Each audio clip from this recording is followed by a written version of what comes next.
Hello বন্ধুরা, আজ আমি সকালে এসেছি সুনুকপাড়ির হাট। যে হাটটি একসময় এই যে রাস্তাটি দেখছেন, এই রাস্তাটি সকালবেলায় পেরানো খুব মুশকিল হয়ে যেত। এর আগের হাটে 200-400 যদিও গরু আমদানি হয়েছিল, এই হাটে একবারে শুনশান দেখতে পাচ্ছেন। যত দূর এই ক্যামেরা যাচ্ছে তত দূর শুধু গরু আর গরু থাকতো। আজকে কি জানি আইনির কি প্রক্রিয়ায় গরু ব্যবসার উপরে নিষেধাজ্ঞা হয়ে যাওয়াতে কোনো গরু ছাগল আমদানি হচ্ছে না। তো সামান্য একটুকু হাট, এই যে এইখানটা দেখতে পাচ্ছেন, এইখানে শুধু জামা কাপড় আর সবজি এই সবগুলি আছে।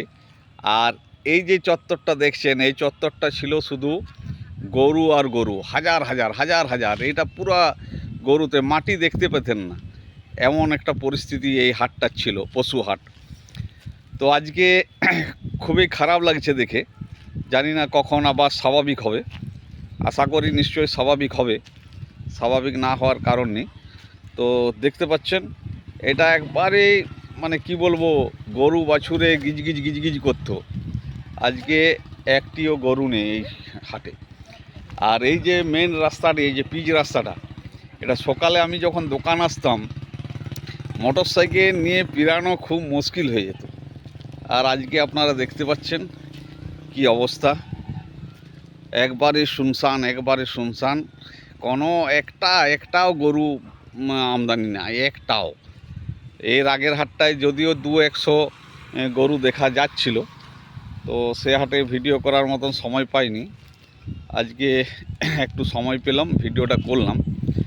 তো দেখতে পাচ্ছেন এই পুরো এরিয়াটায় শুধু গরু থাকতো। আর এই যে সাইডে দোকানগুলো দেখছেন সব বন্ধ হয়ে গেছে। কারণ এইগুলো খাবারের দোকান হতো, খাবারের হোটেল হতো।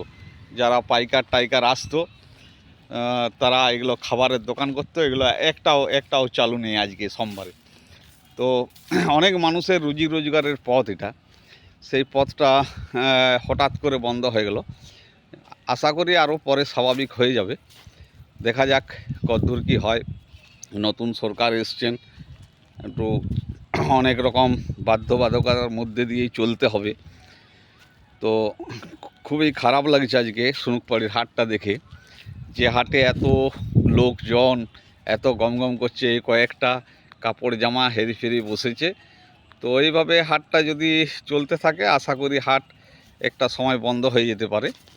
তো একটাও গরু দেখতে পাচ্ছেন, এটা পুরা গিজগিজ করতো, এটা পুরা চত্বরটা গিজগিজ করতো। আর ওই যে পিচ রাস্তাটা দেখছেন, ওটা সকালবেলায় পেরাবার কারো ক্ষমতা থাকে না, এত গরু আমদানি হতো। তো আজকে সেই জায়গাটা একবারে শুনশান। তো ভিডিওটা একটু লাইক কমেন্ট শেয়ার করে পাশে থাকবেন, ভালো থাকবেন। আশা করি আবার সব স্বাভাবিক হয়ে যাবে, না হওয়ার কোনো কারণ নেই।